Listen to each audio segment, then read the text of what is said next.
జన విజ్ఞాన వేదికతో జనాల్లో విజ్ఞానాన్ని నింపుతున్న టీవీ రావు గారు మన మధ్య ఉన్నారు. Welcome to hot seat TV Rao garu. TV Rao గారు, మీరు ఈ జన విజ్ఞాన వేదిక జాతీయ ప్రధాన కార్యదర్శిగా ఉన్నారు. మీరు ఆల్రెడీ గవర్నమెంట్ ఎంప్లాయీగా కూడా ఉన్నారు. అసలు మీరు ఈ జనాల్ని విజ్ఞానవంతులు చేయడం కోసం ఎందుకు అసలు ఈ కంకణం కట్టుకున్నారు? కారణం ఏంటి? చిన్నప్పటి నుంచి అసలు మీరు ఎలాంటి భావాలతో పెరిగారు ఏంటండి? మొట్టమొదట జన విజ్ఞాన వేదికలో చేయడానికి గల కారణాలు, దానికంటే ముందు హేతువాద సంఘంలో పనిచేయటం, దానికంటే ముందు హేతువాద సంఘంలోకి రావటానికంటే ముందు బేసిక్గా భావనలు అనేవి, అంటే నాకు ఈ భావనలకి అట్రాక్ట్ కావడానికి, ఇటువంటి సేవా కార్యక్రమాలకి అట్రాక్ట్ కావడానికి, మిగతా వాళ్ళు రాలేకపోవడానికి కారణాలు ఏమై ఉంటాయి అనేది వెతుక్కుంటే, అది చిన్నప్పటి నుంచి మా నాన్నగారు మాకు కలిగించిన భావనలు. అంటే ఇంట్లో ఎప్పుడు కూడా అందరూ సమానం అనే భావన ఒకటి. ఎవరు వచ్చినా, అంటే మన ఇంటికి అనేక వృత్తుల వాళ్ళు రావటం అనేది జరుగుతూ ఉంటుంది. ఇంట్లో పనిచేసే వాళ్ళని కూడా వాళ్ళని పేరు పెట్టి పిలవటమే కానీ మామూలుగా వాళ్ళని పనోడనో లేకపోతే చాకలనో మంగళనో పిలవటం అనేది ఉండేది కాదు. ఇంట్లో పనిచేసే అమ్మాయి చిన్నదైతే చెల్లెనో లేకపోతే పెద్ద అయితే అక్కనో అనాల్సిందే, కానీ ఎక్కడైనా తేడాగా వాళ్ళని మనం మా ఇంట్లో పని చేస్తుందని చెప్తే మాకు తన్నులు ఉండేవి. అట్లాంటి సందర్భాలు చాలాసార్లు జరిగినాయి. అంటే ఎవరో అడగటం, మీ చెల్లులా అని అడిగితే, కాదు మా ఇంట్లో పని అమ్మాయి అని చెప్తే, అది ఇంట్లో తెలిసిందంటే చాలు, అది అట్లా చెప్పనిచ్చేవాళ్ళు కాదు. అంటే మీ ఫాదర్ దగ్గర నుంచి? మా నాన్నగారు చేసిన పని. విలేజ్లోనే? అంటే ఆయన వెటర్నరీ డాక్టరు. ఆయనకి ఎక్కడి నుంచి వచ్చినాయో అంత తెలియదు, కానీ ఆయనకున్న ఫ్రెండ్స్ వీళ్ళందరూ కూడా కొంత విప్లవ సాహిత్యం అంతా మా ఇంట్లో ఉండేది. కానీ ఈయనకి అంత ఉందా లేదా అని మనకు అప్పుడు తెలియదు. కానీ మమ్మల్ని మాత్రం ఇటువంటి విషయాల్లో ఊళ్ళో కూడా గ్రామంలో కూడా అందరినీ సమానంగా చూడటం అనేది ఆయన దగ్గర నుంచి వచ్చింది. బహుశా అదే ఈ పునాదికి హేతువాద సంఘం వైపు వెళ్ళటానికి, అది కూడా హేతువాద సంఘం వైపు కూడా ఇంజనీరింగ్ చదివేటప్పుడు బలవంతంగా ఒక మెంబర్షిప్ జాయిన్ చేయటం అనేది, కొంతమంది వచ్చి షెల్ఫ్లో ఉన్న డబ్బులు తీసుకుని మెంబర్షిప్ రాసి వెళ్ళిపోవడం. ఎవరైనా వచ్చి నన్ను ఏంట్రా నువ్వు హేతువాదివా అని అడిగితే, హేతువాది అంటే అదేదో తప్పేమో అనుకుని, కాదు నేను కాదు, వాళ్ళు బలవంతంగా రాశారని 2 రోజులు చెప్పా. ఆ తర్వాత వచ్చింది అసలు హేతువాది అంటే ఏంటో కనుక్కుందామని. అది కనుక్కున్న దగ్గర నుంచి ఎందుకు, ఏమిటి, ఎలా అని తెలుసుకోవటమే హేతువాదం. అంటే ఇంక దీనికి వేరే భావన ఏమీ లేదు అంటే, ఓహో అంతేనా అని చెప్పేసి, ఎందుకు, ఏమిటి, ఎలా అని ప్రశ్నలు వేసుకోవటమేనా అనేది మొదలైంది. ఆ మొదలైంది చాలా చదువులో కూడా దాన్ని అప్లై చేయటం ద్వారా నేను క్లాసులో 15th ర్యాంకులో ఉండేవాడిని, స్టేట్ 3rd ర్యాంకు రావడానికి కారణమైంది. అది ఎప్పుడైతే ఆ చేంజ్ నాలో వచ్చిందో, అంటే ఎందుకు, ఏమిటి, ఎలా అని ప్రశ్నించుకోవడం ద్వారా మనం చాలా సబ్జెక్టు తెలుసుకోగలుగుతున్నాం. ఏది కూడా పూర్తిగా అర్థమయ్యే వరకు కూడా దాన్ని ప్రశ్నలు వేసుకుంటూ అనాలిసిస్ చేసుకుంటూ రాసుకుంటూ పోవడం మూలంగా ఏ విద్యార్థి అయినా సరే డెఫినెట్గా మనం కార్పొరేట్ స్కూల్స్లో చదివించాల్సిన అవసరం లేకుండా పల్లెటూరుల నుంచి వచ్చినా కూడా మాలాంటి వాళ్ళు ఎలాగైతే పైకి వచ్చారో ఆ విధంగా ఈ చదువుకి ఈ ఎందుకు, ఏమిటి, ఎలా అని ప్రశ్నించుకోవటం అనేది అన్ని రంగాల్లోనూ ఉపయోగపడుతుంది. అది నాకు మొత్తం జీవితాన్నే మార్చేసింది. ఆ రకంగా మార్చుకుంటూ వచ్చిన తర్వాత నాకు ఉద్యోగంలో జాయిన్ అయిన తర్వాత జన విజ్ఞాన వేదిక పరిచయం అవటం, అది సిపిఎం పార్టీ ద్వారా. అంటే మీరు కాలేజీ రోజుల్లోనే, కాలేజీ చదివేప్పుడు కూడా మీరు ఇది హేతువాదిగానే ఉన్నారు? అవును. అంటే మీరు మీ ఊహ తెలిసినప్పటి నుంచి అట్లా ఉన్నారా, లేదా మధ్యలో చేంజ్ అయ్యారు? ఇది 16 years ఏజ్లో మారాను నేను. 16 సంవత్సరాలు ఏదంటే మీరు 10th క్లాస్ అయ్యి ఇంటర్మీడియట్ అయ్యారు. అంతే అండి. అప్పటి వరకు మీరు ఇంతకుముందు చిన్నప్పుడు మీరు ఇట్లా ఈ టెంపుల్స్కి వెళ్ళటం టెంపుల్స్కి ఏంటి, నేను ఇంజనీరింగ్లో జాయిన్ అయ్యేటప్పటికి కూడా ప్రతి గుడికి వెళ్ళేవాడిని. గుడిలో సాష్టాంగ నమస్కారాలు చేయటం అనేది ఉండేది. పొర్లి దండాలు పెట్టడం అనేది కూడా ఉండేది. అంత భక్తి ఉండేది. అది ఎందుకంటే అది గోదావరి జిల్లాలో ఉండే ఒక ప్రభావం. ఎక్కువగా గుళ్ళకి వెళ్ళటం అనేది మా అమ్మగారి దగ్గర నుంచి వచ్చిందే. అది ఉండేది. ఎప్పుడైతే ఎందుకు, ఏమిటి, ఎలా అని ప్రశ్నించుకుంటామో మొదలైందో ఆ సమయంలోనే కత్తి పద్మారావు గారు హేతువాద సంఘం రాష్ట్ర అధ్యక్షుడిగా ఉన్నారు. ఆయన క్యాసెట్ ఒకటి ఎవరో తీసుకొచ్చి ఇవ్వటం, అది విన్న తర్వాత ఇంకా చాలా చేంజ్ రావటం, అది ఎందుకు ఏమిటి ఎలా అనేది అన్ని యాంగిల్స్లో, అంటే ఆఖరికి కులం అనే దాని మీద ఆయన ప్రశ్నలు చాలా బాగున్నాయి. కులం అనేది కానీ దేవుడు అనేది కానీ ఇట్లాంటి వాటి మీద ఆయన వేసిన ప్రశ్నలకి ఓహో ఇక్కడ ఏదో తెలుసుకోవాల్సింది చాలా ఉంది అని. అంటే అప్పటికి తెలిసిన కొన్ని మనకి ప్రకృతిలో కనిపించే విషయాల మీద ప్రశ్నలు వేసుకుంటమే కాదు, సమాజంలో కులం అనేది మనకు చిన్నప్పటి నుంచి తెలియంది. అప్పుడు దాని గురించి ఆయన చెప్తున్న వివరాలు చూస్తే ఓహో కులం పేరుతో చాలామంది అణగదొక్కబడి ఊరికి చివర వాళ్ళని ఉంచి వాళ్ళని ఏ విధంగా మనం ఇల్ట్రీట్ చేస్తున్నాం అనే విషయాలు ఆ తర్వాత తెలిసింది. చిన్నప్పటి నుంచి చాలా విషయాలు మనకి కులం పేరుతో తెలిసినవి లేవు. ఎందుకంటే ఇంట్లో కూడా ఇప్పుడు కులం గురించి చెప్పలేదు. దాని గురించి అదొక ఈవిల్గా ఉంది సమాజంలో. అదొక దాని పట్ల కొంతమంది అగ్రవర్ణాలని, కొంతమంది అణగారిన వర్గాలనే భావన అంతకుముందు తెలిసేది కాదు. అది ఈ కత్తి పద్మారావు గారు క్యాసెట్లో హేతువాదం ద్వారా ఈ విధమైన భావనలు ప్రజల్లో ఉన్నాయి అని చెప్పడంతో అప్పుడు దాన్ని అబ్జర్వ్ చేయడం జరిగింది. అంటే కత్తి పద్మారావు గారి ద్వారా మీరు ఒక దీంట్లోకి ఆకర్షితులు. ఇంకా ఆయన ప్రత్యక్షంగా పరిచయం లేదు అసలు. ప్రత్యక్షంగా పరిచయం అయింది దాదాపు 25 సంవత్సరాల తర్వాత. నాకు హేతువాదం తెలిసిన 25 సంవత్సరాల తర్వాత కత్తి పద్మారావు గారికి తెలిసింది.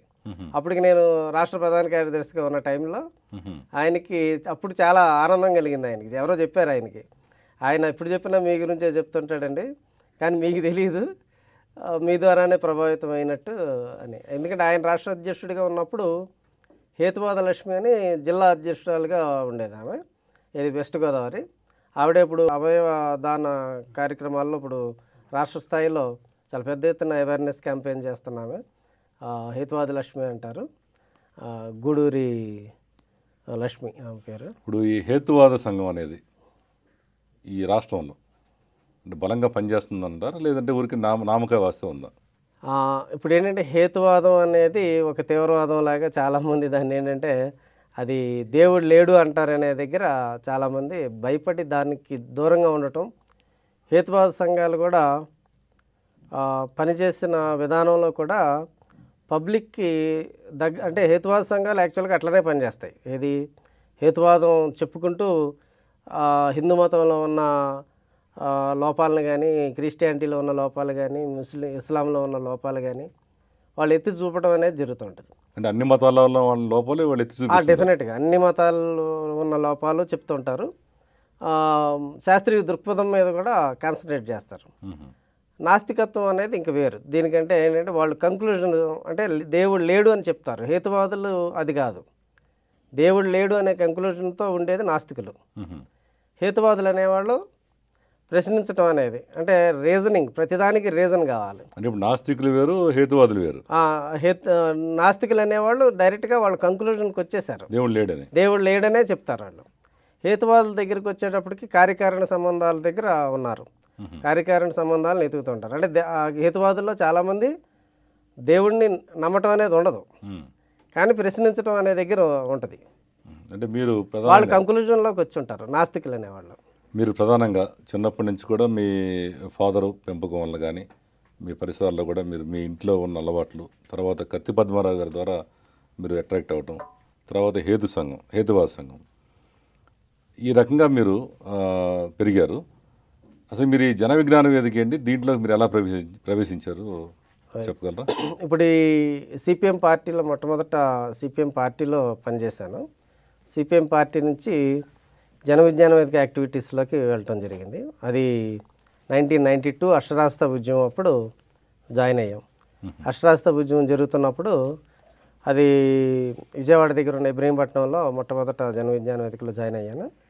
అప్పుడు 92 నుంచి 94 వరకు కూడా దాదాపు 200 మందికి అక్షరాలు నేర్పటం అనేది సీరియస్గా నేను, మా అమ్మగారు, మా భార్య కూడా చేయటం జరిగింది. అందరూ కూడా మీ ఫ్యామిలీ అంతా అక్షరాస్యత ఉద్యమంలో ఇన్వాల్వ్ అయ్యారు. మదర్ ఎక్కువ కాలం చేశారు. ఆవిడ కొంచెం ఫ్రీ టైం ఉండటం, ఆవిడ 2-2.5 సంవత్సరాల దాకా క్లాసులు చెప్పడం అనేది జరిగింది. దానికి అక్కడ క్లాసులు చెప్పడం అనేది అక్కడ వీటీపీఎస్ కార్మికులు చాలామందికి రాయటం చదవటం వచ్చిన వాళ్ళకి ఉద్యోగాలు కన్ఫర్మ్ చేయటం అనేది జరిగింది. వాళ్ళు చాలా అంటే మేము చేసిన పని చాలా ఉపయోగపడింది వాళ్ళకి. వాళ్ళు చదవటం అనేది రాయటం చేయటం, తర్వాత వాళ్ళకి కొన్ని యాక్టివిటీస్ బాయిలర్ అటెండెంట్గా రావాలంటే ఆ పైకి ఎక్కి దిగటాలు ఆపరేషన్స్ కొన్ని వచ్చినాయి. వాళ్ళు ఈ చదువు కూడా వచ్చేటప్పటికి వాళ్ళకి కన్ఫర్మ్ అయింది, పెర్మనెంట్ చేశారు వాళ్ళకి. ఇది అచీవ్ అయింది. దాని తర్వాత వచ్చింది సారా వ్యతిరేక ఉద్యమం. అది కూడా మీ జన విజ్ఞాన వేదిక టేకప్ చేసింది. అంటే అది ఈ అక్షరాస్యత ఉద్యమంలో ఒక కథ చెప్పినప్పుడు అందులో ఒక పాఠం ఉంటుంది. ఆ పాఠం చెప్పినప్పుడు అది ఫస్ట్ నెల్లూరు జిల్లాలో వచ్చింది. దోబగుంట రోసమ్మ ఆమె దాన్ని ఆ పాఠం వయోజన విద్య జరిగేటప్పుడు నేర్చుకుంది. మన ఊళ్ళో ఈ సారాన్ని ఎందుకు వ్యతిరేకించకూడదని మొదలు పెడితే అది మొదలైనప్పుడు యాక్చువల్గా అది రాష్ట్రమంతా కూడా ఇదే రకమైన వాతావరణం ఉంది. ఆడవాళ్ళకి కుటుంబాలు నాశనం అవుతున్నాయని వాళ్ళు దీని మీద పోరాటం చేయాలని అనుకున్నా అదేంటంటే అక్కడ నెల్లూరులో స్టార్ట్ అయిన ఉద్యమం అది కోవూరు మండలంలో వాళ్ళ యొక్క ధర్నాకి వెళ్తున్నప్పుడు ఆ ఉద్యమాన్ని పట్టుకోవాల్సింది అంటే జన విజ్ఞాన వేదిక ఆధ్వర్యంలోనే నడుస్తుంది. కానీ రాజకీయ పార్టీలు టేకప్ చేయాలి. జన విజ్ఞాన వేదిక ఉద్యమాల్ని లీడ్ చేయడానికి అంత శక్తి సరిపోదు. ఎందుకంటే వయోజన విద్యా కార్యక్రమాలు అవేర్నెస్ క్యాంపెయిన్స్కే పరిమితం మేము.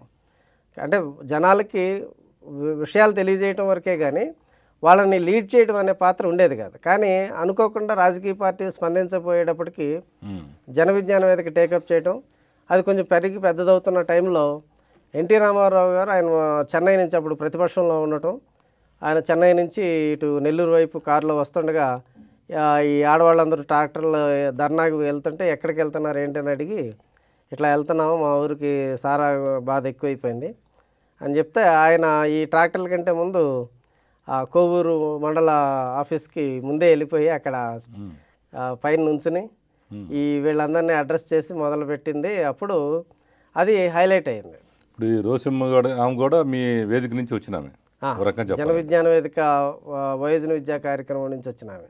మిమ్మల్ని ఒకవేళ డిస్కరేజ్ చేయకపోయినా ఎప్పుడన్నా మీరు మంచి కార్యక్రమాలు చేస్తున్నారు రావు గారు మీరని అప్రిషియేట్ చేశారు ఎవరన్నా మిమ్మల్ని? అప్రిషియేషన్ అనేది మనల్ని కలిసినప్పుడు డెఫినెట్గా చేస్తున్నారు. ఇప్పుడు అప్రిషియేషన్ అనేది ఇంకో రకంగా కూడా ఉంటుంది. మీకు ఇప్పుడు సారా వ్యతిరేక ఉద్యమం చేసాం, అది ఉపయోగించుకుని అధికారంలోకి వచ్చింది అప్పుడు ఎన్టీ రామారావు గారి నాయకత్వంలో ఉన్న తెలుగుదేశం.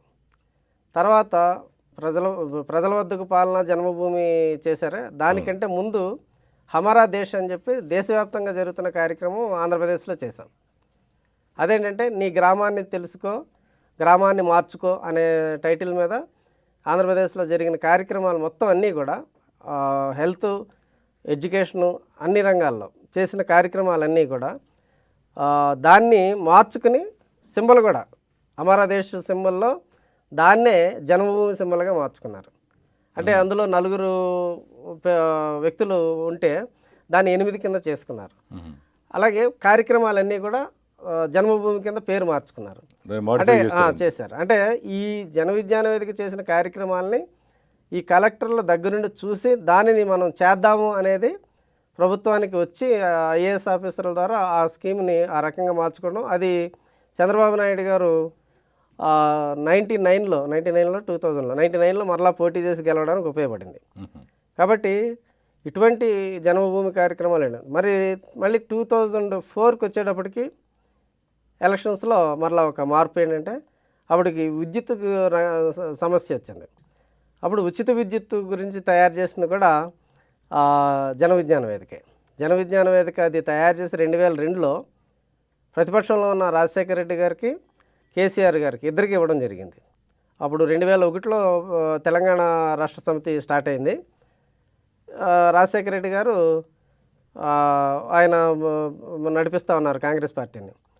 అప్పుడు ఆ టైంలో ఏంటంటే ఈ ఉచిత విద్యుత్ అనేది కూడా మాకు ఎందుకు ఐడియా వచ్చింది, ఈ జన విజ్ఞాన వేదిక విద్యుత్ ఉద్యోగులతో కలిసి పనిచేయడం అనేది జరుగుతూ ఉంది. అప్పుడు అది ఇంచుమించు 99 నుంచి పనిచేస్తున్నప్పుడు అనేక విషయాలు విద్యుత్ ఉద్యోగుల ద్వారా జన విజ్ఞాన వేదిక సమాచారాన్ని చెప్తున్నప్పుడు దాని మీద కొత్తగా చాలా విషయాలు ప్రజలకు అర్థమయ్యేట్టు, ఇంజనీర్లకు కూడా అర్థమయ్యేట్టు చక్కగా తయారు చేసి ఇవ్వడంతో ఉద్యమం అనేది చాలా పెద్ద ఎత్తున 2002కి వచ్చేటప్పటికి పెద్ద ఉద్యమంగా మారి అది బషీర్బాగ్ కాల్పుల దాకా వెళ్ళటం అనేది జరిగింది.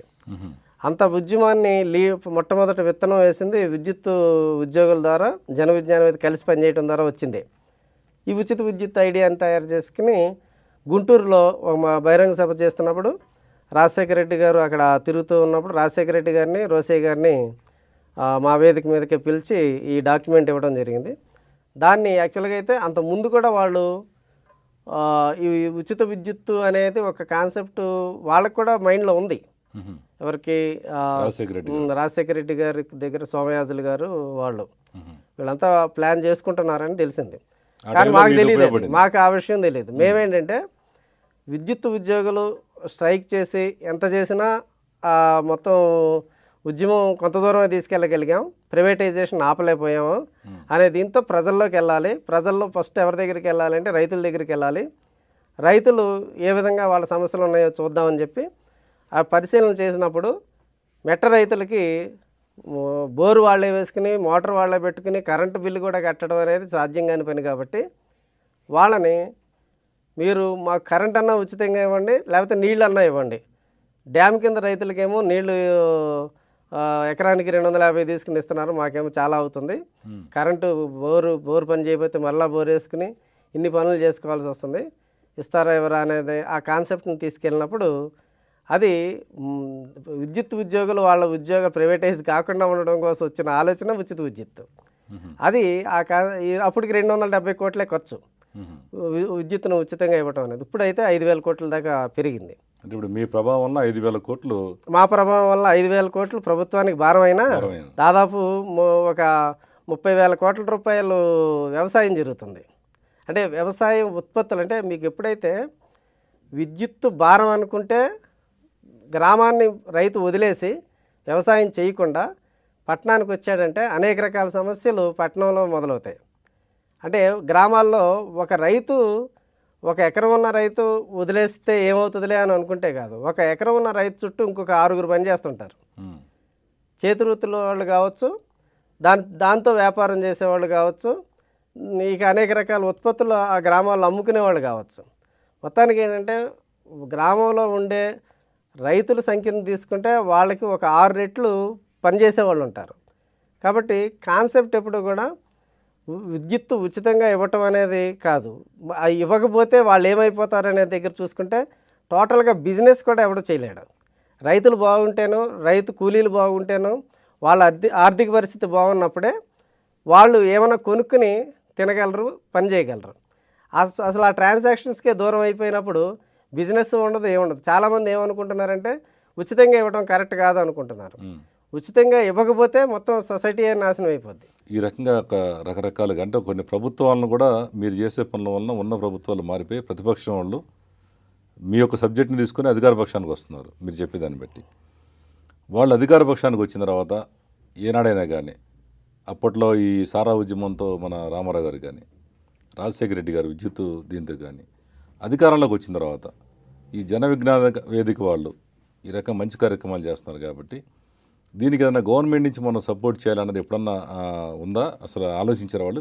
లేదు, చేయరు. ఎందుకు చేయరంటే మీకు గవర్నమెంట్ స్కీమ్స్ చాలా వరకు కూడా చాలా డిపార్ట్మెంట్స్లో వాళ్ళ ఫండ్స్ అన్నీ కూడా వాళ్ళు 1,00,000 రూపాయలు ఇచ్చారంటే డెఫినెట్గా లంచం ఒక 20,000 నుంచి 50,000 వరకు లంచం తీసుకునే కార్యక్రమంలో ఉన్నారు. అందుకని స్కీమ్స్ ఏమన్నా ఇంప్లిమెంట్ చేయాలన్నప్పుడు తప్పనిసరి పరిస్థితిలో వీళ్ళు కాకపోతే ఇంకోళ్ళు చేయలేరు, వీళ్ళే చేస్తారు అనుకున్నప్పుడే పిలుస్తున్నారు. మా దగ్గర నుంచి ఏంటంటే లంచం అనేది వెళ్ళదు కాబట్టి మమ్మల్ని చాలా కార్యక్రమాలకు పిలవరు. ఎందుకంటే దాంట్లో షేర్ కావాలి అనుకునే దగ్గరే ప్రభుత్వ రంగ పథకాలన్నీ కూడా జరుగుతున్నాయి. అది ఏదైనా మనకి అవన్నీ చేయడానికి జన విజ్ఞాన వేదిక సిద్ధంగా ఉంది. కానీ మీటింగ్స్కి పిలవాలంటే పిలిచేటప్పుడు ఈ మధ్యకాలంలో అయితే దాదాపు 10 సంవత్సరాల నుంచి అయితే అసలు పిలవట్లేదు. అంతకుముందు కొంచెం యాక్టివిటీస్ ఎక్కువ ఉండేవి, వాలంటరీ ఆర్గనైజేషన్స్తో చేయించడం అనేది ఉండేది. అది చేసినప్పుడు అక్షరాస్యత ఉద్యమం అనేది పెద్దది. అసలు అక్షరాస్యత ఉద్యమం రాష్ట్రంలో స్టార్ట్ కాకముందు నుంచే మేము చేస్తూ ఉన్నాం స్వచ్ఛందంగా. మ్మ్. మేము మొట్టమొదటింది మేమే, తర్వాత రాష్ట్ర ప్రభుత్వాలు మొదలుపెట్టినాయి. ఈ ఈ కార్యక్రమాలు చేసేటప్పుడు ఫండ్స్ అనేవి చాలా పెద్ద ఎత్తున ఖర్చు పెడతారు. ఈ మధ్యకాలంలో ఈ జన విజ్ఞాన వేదిక వాళ్ళు ఒక్క పైసా లంచం ఇవ్వరని అనుకుంటున్నారో, లేకపోతే అవి ఏ విధంగా దోపిడీ చేయాలనుకుంటున్నారో మాకు తెలియదు. కానీ ప్రభుత్వ స్కీములు ఏదైనా అమలు చేసేటప్పుడు ఎన్జిఓస్కి ఇచ్చి చేసే వాటిల్లో మా ఇన్వాల్వ్మెంట్ అయితే ఈ మధ్యకాలంలో లేదు.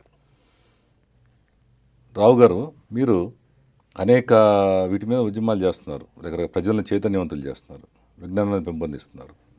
దాంట్లో ప్రధానంగా మీరు చేసిన బాగా హైలైట్ ఏంటంటే ఈ చేప మందు గురించి.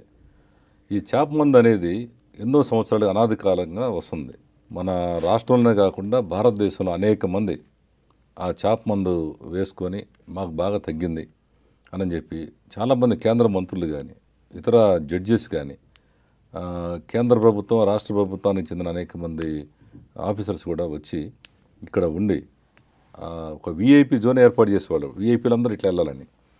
మరి అంతమంది చదువుకున్న వాళ్ళు అంతమంది వచ్చి వాళ్ళకి మాకు నయమైందని చెప్పడం విన్నాం మేము. మరి మీరు ఎట్లా ప్రూవ్ చేస్తారు అది రాంగ్ అని చెప్పి?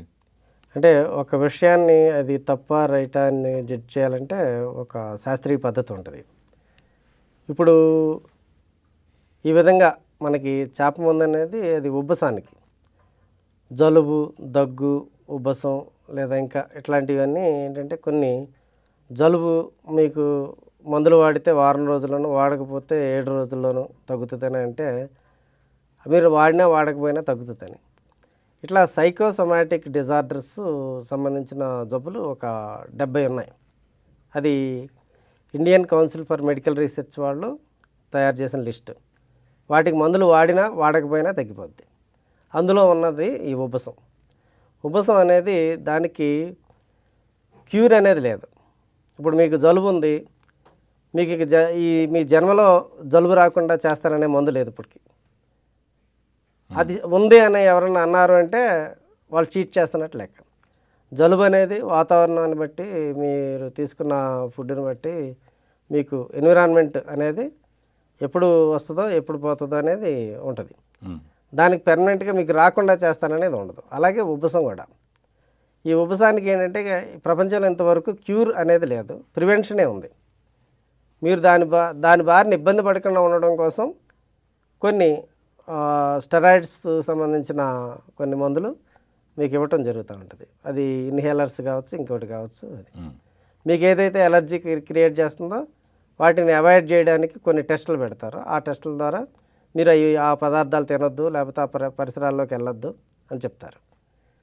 ఈ తగ్గిపోతుంది అనుకున్న వాళ్ళది ఏజ్తో తగ్గచ్చు, సైకలాజికల్గా ఫీల్ అవ్వడం ద్వారా కూడా, అంటే వాళ్ళ యొక్క కొన్నాళ్ళ పాటు, లేదు ఆ ఇచ్చే మందులో స్టెరాయిడ్ కలిపితే కూడా తగ్గచ్చు.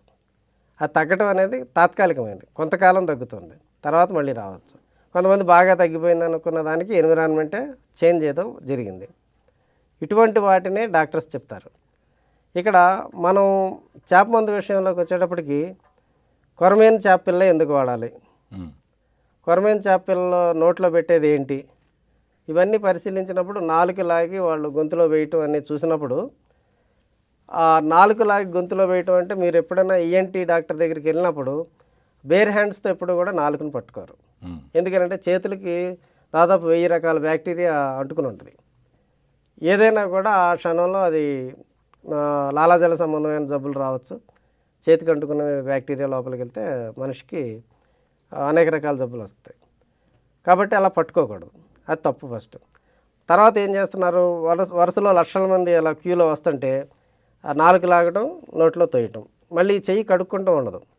ఈఎన్టీ డాక్టరు సబ్బుతో కడుక్కోవటమో లేకపోతే స్టెరిలైజ్ చేసిన ఫోర్సెప్స్ యూజ్ చేసి అవన్నీ కూడా పక్కన పడేస్తారు, మళ్ళీ ఇంకోటి తెస్తారు. ఇక్కడ ఆ పద్ధతే లేదు. మొత్తం జనాలను లక్షల సంఖ్యలో క్యూలో నిలబెట్టి వీళ్ళు చేతులు కూడా కడుక్కోకుండా ఇష్టం వచ్చినట్టు వేస్తున్న విధానాన్ని సపోర్ట్ చేయడం అనేది కరెక్ట్ కాదు. అంటే ఇప్పుడు మీరు మందు కరెక్ట్ కాదంటున్నారా, లేదా విధానం వేసే విధానము కరెక్ట్ కాదు.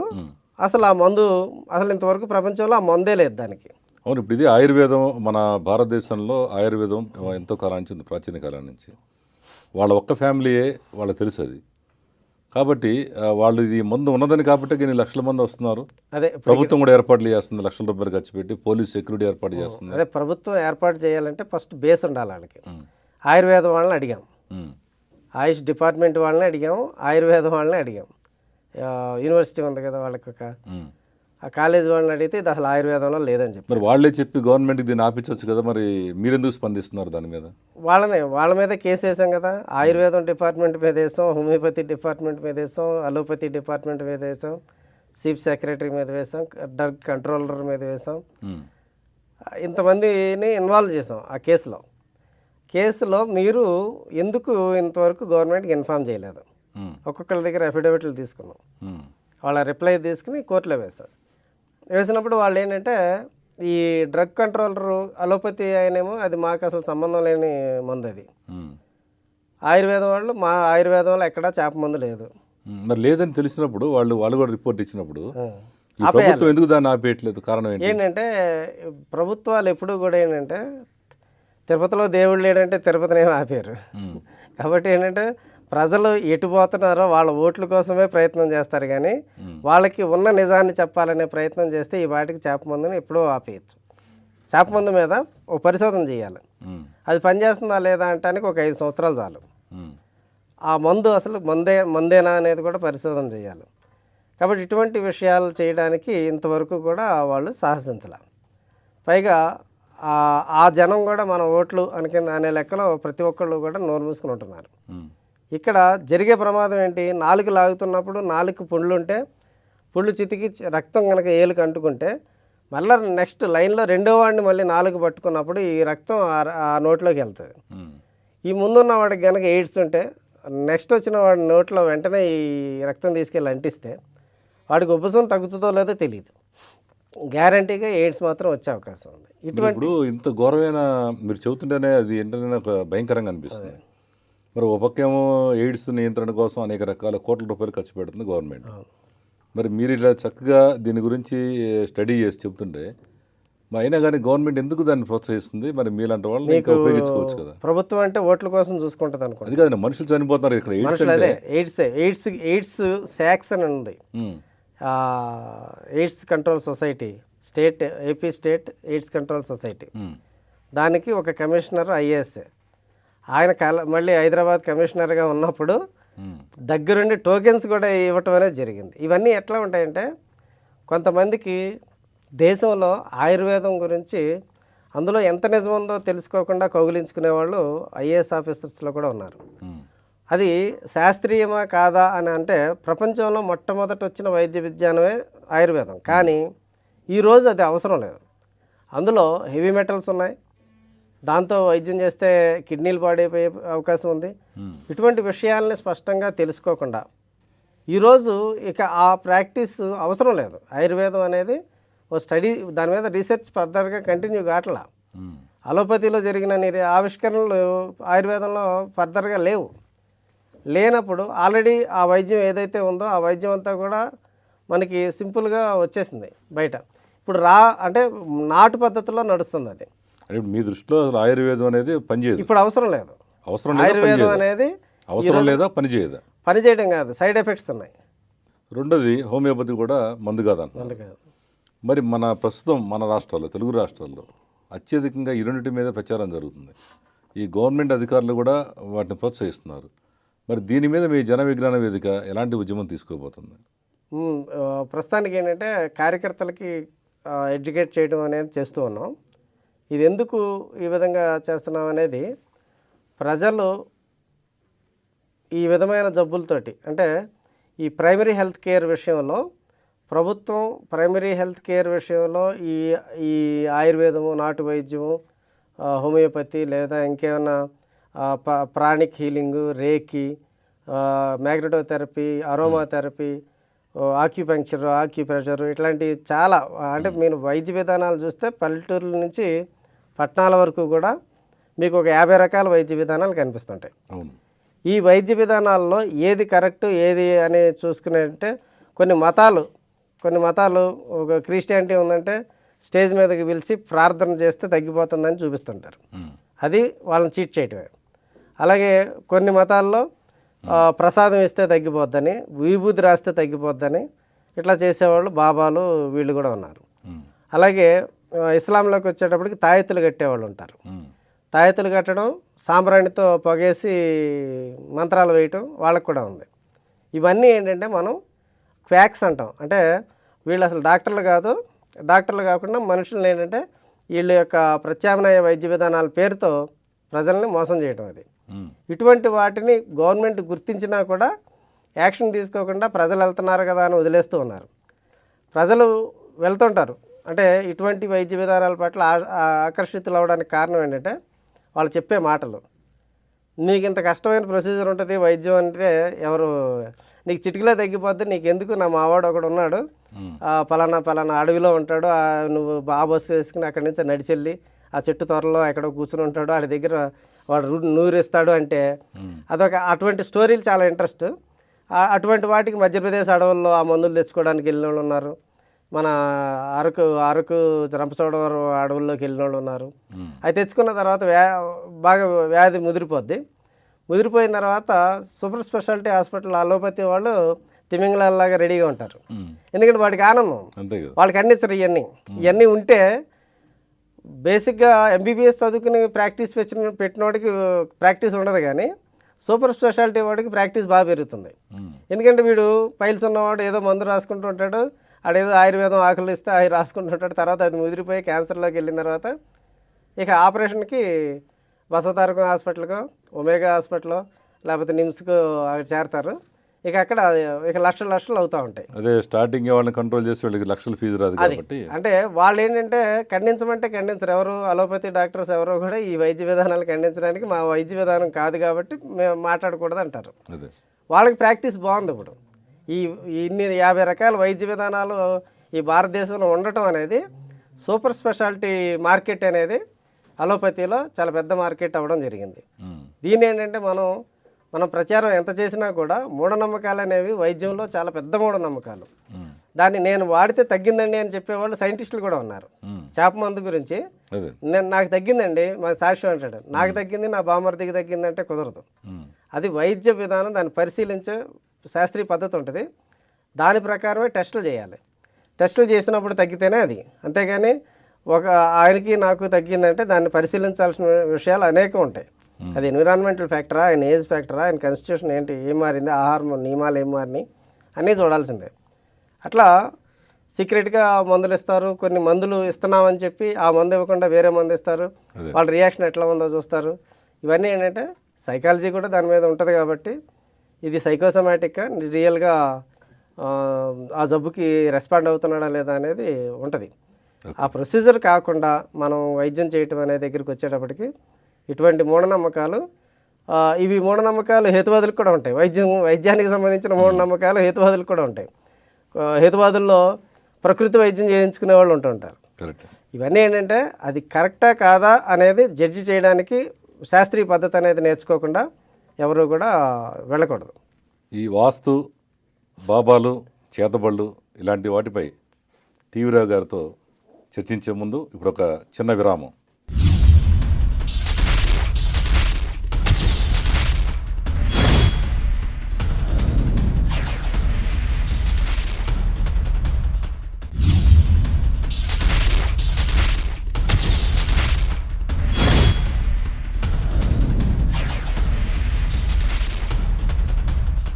హాట్ సీట్ కార్యక్రమానికి తిరిగి స్వాగతం.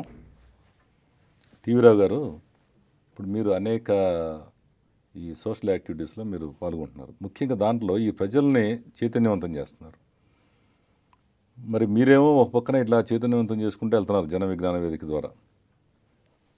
ఒకవైపు ఈ ప్రభుత్వంలో ఉన్న ఇంపార్టెంట్ పోస్టులు ఉన్నవాళ్ళు, అంటే ఇప్పుడు న్యాయమూర్తులు కావచ్చు, ఐఏఎస్లు, ఐపీఎస్లు, వీళ్ళందరూ మరి ఈ ఆయుర్వేద మందులు వాడటం కానీ, తర్వాత వీళ్ళు ఫలానా వాళ్ళు వాడారు అని వాళ్ళ అడ్వర్టైజ్మెంట్ వేయటం కానీ, అట్లాగే కొంతమంది చూస్తున్నాం పేపర్లో ఈ విఐపీస్ పేరుతో వీళ్ళందరూ వెళ్తున్నారు. ఒక న్యాయమూర్తులు కావచ్చు, హైకోర్టు న్యాయమూర్తులు కానీ, సుప్రీంకోర్టు న్యాయమూర్తులు కానీ, ఈ ఫలానా గుడికి వెళ్తున్నారు అని చెప్పి గుడికి దర్శనానికి వచ్చారు అని పేపర్లో ఫోటోలు కూడా వేస్తున్నారు. డైలీ మనం చూస్తూనే ఉన్నాం. మరి ఈ మూఢనమ్మకాల ద్వారా మరి ఈ రకంగా ప్రజల్ని చైతన్యవంతం చేయాల్సిన వాళ్ళే ఈ రకంగా వెళుతున్నప్పుడు ఈ సామాన్య ప్రజలు ఎవరుతున్నారు, కామన్ మ్యాన్స్, అరే వాళ్ళే వెళ్తున్నారు కదా. ఓ పక్క వీళ్ళేమో ఈ టీవీ రావు గారు, ఈ పలానా సో వీళ్ళందరూ ఏమో ఇట్లా చెప్తున్నారు. మరి ఇంత పెద్దవాళ్ళు వెళ్తున్నారు కాబట్టి మేము కూడా వెళ్ళాలని భావన కలుగుతుంది కదా. దీని మీద మీరు ప్రత్యేకంగా మరి అలాంటి వాళ్ళకి ఎప్పుడన్నా మీరు ఒక ఇంటిమేట్ చేస్తారా, సరే ఇది చేయడం మీరు కరెక్ట్ కాదు, ఇది మూఢనమ్మకం అని ఎప్పుడన్నా చెప్పారా మీరు? లెటర్లు రాయటం జరిగింది. మనం ఏంటంటే ఇప్పుడు రాజ్యాంగం అనేది మనకి భారత రాజ్యాంగం సెక్యులర్. తర్వాత రాజ్యాంగంలో ఆర్టికల్ 51AH అనేది శాస్త్రీయ దృక్పథాన్ని, అంటే సామాన్య ప్రజానీకంలో శాస్త్రీయ దృక్పథాన్ని పెంపొందించమని ఉందండి. అంటే వాళ్ళలో మూఢనమ్మకాలు తొలగించమని, మూఢనమ్మకాలు పెంచమని ఎక్కడా లేదు. ఇక్కడ సెక్యులర్గా ఉండాలనేది మొట్టమొదటిది. సెక్యులర్గా ఉండడం అంటే ఒక అధికారి కానీ, రాజకీయంగా అధికారంలోకి వచ్చిన వాళ్ళు కానీ, ఈ పదవుల్లో ఉన్నవాళ్ళు, రాష్ట్రపతి దగ్గర నుంచి జ్యుడిషియరీలో ఉన్నవాళ్ళు కానీ అందరూ కూడా భారత రాజ్యాంగాన్ని అనుసరించి ప్రవర్తించాలి. సిటిజన్కి కూడా డైరెక్టివ్స్. వీటిలో ఎవరైతే ఈ పదవుల్లో ఉన్నారో వీళ్ళందరూ కూడా రాజ్యాంగానికి అనుగుణంగా ఉండాల్సింది పోయి వాళ్ళు గుళ్ళకి వెళ్ళటం కానీ, లేదా ఏ మతానికి సంబంధించిన వాళ్ళు ఆ మతానికి వెళ్ళటం అనేది బహిరంగంగా అనేది చెల్లదు. ఎందుకని వాళ్ళ ఇంట్లో వాళ్ళ వ్యక్తిగతంగా వాళ్ళకు ఉండే భక్తి కానీ ఏదైనా ఉంటే బహిరంగంగా కాకుండా చేసుకోవాల్సిందే. ఇప్పుడు బహిరంగ కాదు, వాళ్ళు ప్రభుత్వ ఖర్చులతో వెళ్తున్నారు ఈ రోజున. అదే గవర్నమెంట్ కార్లు వేసుకుని వెళ్తున్నారు, అట్లాగే ప్రభుత్వ లాంఛనాలతో వాళ్ళు స్వాగతం పలుకుతున్నారు. మరి ఇదంతా మరి మీరేం చేస్తారు మీరు సంస్థ? ఇప్పుడు దీనిని మనం చాలాసార్లు ఖండించడం జరిగింది. ప్రభుత్వం చేసే పనుల్లో వాళ్ళు వెళ్ళటమే కాకుండా వాళ్ళు చేస్తున్న పనులు ఏంటంటే అశాస్త్రీయమైన అంశాలని, అంటే వర్షాలు పడడానికి వరుణదేవుడు అని చెప్పి, ఇంకా ఏదైనా మంచి జరగడానికి యాగాలని చెప్పి, ఇట్లాంటివి కూడా ఈ ప్రభుత్వం టేకప్ చేయడానికి కూడా మనం చాలాసార్లు విమర్శించాం. అది దానికి శాస్త్రీయమైన ఆధారాలు ఉంటే చేయండి అన్నాం. కానీ అసలు ఆధారాలు లేని వాటిని చేసి already department of science and technology చేసిన ప్రయోగాల్లో విఫలమయ్యి వాళ్ళు ఇవి శాస్త్రీయమైనవి కాదని చెప్పిన తర్వాత కూడా ప్రభుత్వం చేయటాన్ని, అది కూడా ఒక ఐఏఎస్ ఆఫీసర్ ఆధ్వర్యంలో జరగటాన్ని ఖండించాం. ఎందుకంటే వాళ్ళు చాలా ఇట్లాంటి విషయాలే కాదు, ఈ మధ్యన ఐఏఎస్ ఐపీఎస్లు బాబాల కాళ్ళకి మొక్కటం అనేది, పుట్టపర్తి సత్యసాయిబాబా దగ్గర కూర్చోవడం అనేది ఒక రాష్ట్రపతి, ఇటువంటి విషయాలను కూడా ప్రజలు మీరు అనుకున్నట్టు రాష్ట్రపతి లాంటి వాడే పుట్టపర్తి సాయిబాబా కాళ్ళ దగ్గర కూర్చొని, అలాంటప్పుడు మరి మీరేమో ఇంత కష్టపడి ఒక సంవత్సరం అంతా ఒక 10,000 మందిని మార్చారనుకుందాం, మీ విజ్ఞానవంతులు చేశారు. ఒక్కసారి రాష్ట్రపతి వచ్చేసి సాయిబాబా కాళ్ళమే పడగానే ఈ 10,000 మందిలో 9,000 మంది జారిపోతున్నారు మళ్ళీ. మరి అంత రాష్ట్రపతి వచ్చాడు, వీళ్ళందరూ ఏదో చెప్తున్నారని చెప్పేసి, మరి దీని మీద మీరు అసలు ప్రధానంగా ఒక స్ట్రాంగ్ డిసిషన్ తీసుకోదలుచుకున్నారా? ఇప్పుడు రాష్ట్రపతి వెళ్తున్నాడు, అంత పెద్ద సైంటిస్ట్ కూడా ఆయనే వెళ్తుంటే మీరు చెప్పేది ఏంటి అనే దగ్గర ఆలోచిస్తున్నప్పుడు, అదే రాష్ట్రపతి ఆయన భార్యను రోజు కొడుతుంటే, ఆయన పుట్టపర్తి సాయిబాబా దగ్గరికి వెళ్తే ఆయన సైంటిస్టు రాష్ట్రపతి ఆయనే ఆ పని చేస్తుంటే మనం చేయకూడదా అని అనిపిస్తుంది కదా. అదే రాష్ట్రపతి రోజు పెళ్ళాన్ని కొడుతున్నాడు అనే విషయం తెలిస్తే మనం కూడా ఆయనే కొడుతున్నాడు కాబట్టి మనం కూడా పెళ్ళాన్ని కొట్టచ్చు అనేది తీసుకోలేం. ఎందుకంటే పూర్తిగా విరుద్ధమైనవి. ఆయన ఒక వెధవ పని చేస్తున్నాడా మంచి పని చేస్తున్నాడా అని జడ్జ్ చేసుకోవాలి ఫస్ట్. ఆయన శాస్త్రజ్ఞుడిగా ఒక అంశంలో చాలా బాగా కృషి చేసిన వ్యక్తిగా చూడటం, రాష్ట్రపతిగా మనకి ఒక మొదటి పౌరుడిగా ఉన్నాడనేది చూడటం, అదే వ్యక్తి చేసే అన్ని పనులు కూడా మనం యాక్సెప్ట్ చేయాల్సిన అవసరం లేదు. దానికి శాస్త్రీయ పద్ధతి కావాలంటున్నాం. ప్రశ్నించుకోవాలి, ప్రతిదీ కరెక్టా కాదా అని ఏ విషయాన్ని చూసినా కూడా ఒక 25 ప్రశ్నలు మన మైండ్లో రావాలి. ఏ ఆబ్జెక్ట్ని చూసినా సరే మనం ఒక 25 ప్రశ్నలు వేసుకున్నప్పుడు ఇటువంటివి కరెక్టా కాదా అని జడ్జ్ చేసుకోవడానికి మనం ఒక శాస్త్రీయ పద్ధతిని అలవాటు చేసుకోవాలి. చేసుకుంటే ఈ వ్యక్తి చేసింది కరెక్టా కాదా అని చెప్పగలం. కాబట్టి రాష్ట్రపతి అంతటి వాడు అక్కడికి వెళ్ళి కూర్చుంటున్నాడు అనేది యాక్సెప్ట్ చేయడానికి లేదు. ఈ మధ్యకాలంలో ఐఏఎస్ ఐపీఎస్ ఆఫీసర్లు కూడా ఆ పని చేయడం అనేది, ఐఏఎస్ ఐపీఎస్ అంటే దేశంలో పెద్ద తలకాయల కింద మనం డిసైడ్ చేసి తీసుకున్నాం. అంతకంటే టెస్ట్ లేదు. ఇంకా అంటే బాగా చదువుకున్న వాళ్ళు పోటీ పరీక్షలు ఇంటర్వ్యూస్లో కానీ నెగ్గుకుని వచ్చిన వాళ్ళు ఇప్పుడు ఆలోచించడం మానేశారు. వాళ్ళలో శాస్త్రీయ దృక్పథం పోయింది. ఎవడో నువ్వు డీజీపీ అవుతావు అని చెప్తే అది పొరపాటున అయ్యాడు అనుకోండి, ఆడేదో చూసే చెప్తాడు, ఏదో అయ్యే ఛాన్సులు ఉన్నాయంటే ఈయనకి చెప్తాడు, ఆయనకు ఇంకో నలుగురికి చెప్తాడు. అయిన తర్వాత అసలు ఈయన చెప్పకపోతే నాకు అసలు అయ్యేది కాదు, పలానా యజ్ఞం చేయించాడు, నేను డీజీపీ అయ్యానని చెప్పి ఆయన వెళ్ళి వాళ్ళ కాళ్ళ దగ్గర పట్టడంతో వాడు పెద్ద హీరో అయిపోతున్నాడు. యాక్చువల్గా మోసం చేస్తున్నాడు. నిజంగా అట్లా జాతకాలు చెప్పేవాడు ఉంటే రమ్మంటున్నాం మేము. $1 మిలియన్ ఛాలెంజ్ అని చెప్పి ఇప్పటికీ ప్రకటన అలాగే ఉంది. అది దానికి ఛాలెంజ్ చేస్తూ మీరు ఎవరైనా సరే ఈ రోజున డాలర్ వాల్యూ ₹62 ఎంత ఉంది, ₹65, 6.5 కోట్లు వస్తాయి. రమ్మని చెప్తున్నాం. మీలో నిజంగా జాతకాలు చెప్పేవాడు కరెక్ట్గా చెప్పగలిగేవాడు ఎవడంటే రండి. మీరు బహిరంగంగానే ఉంది. ఇప్పుడు వెబ్సైట్ కూడా ఉంది దానికి. కాబట్టి దానికి ఓపెన్గా రమ్మంటే ఎవడు రావట్లేదు, భయపడుతున్నారు. ఈవెన్ వాస్తు విషయంలో కూడా అట్లనే భయపడుతున్నారు. అందుకని ఆ విధంగా ఛాలెంజ్ చేసి జనాల్ని మీరు ఎంత మార్చుతున్నారు అని చూస్తే 6 లక్షల మంది వచ్చేవాళ్ళు చేప మందికి 2004లో జరిగిన సర్వే, 2003 ఆ టైంలో జరిగిన సర్వే. 2004లో మనం చేసిన ప్రచారానికి 80,000కి తగ్గిపోయారు. ఇది ఒక 1 ఇయర్లోనే 1 ఇయర్లోనే 6 లక్షల నుంచి 80,000కి తగ్గిపోయారు. ఈ రోజున అది 22,000 దగ్గర ఉంది. అంటే 6 లక్షల మందిని మనం ఫిజికల్గా ఆపలేదు, కేవలం వాళ్ళ మైండ్స్లో ఒక ఆలోచన ఇగ్నైట్ చేసాం అంతే. ఇది కరెక్టా కాదా జడ్జ్ చేసుకుంటే మేము ఇచ్చే ప్రశ్నలు చూడండి.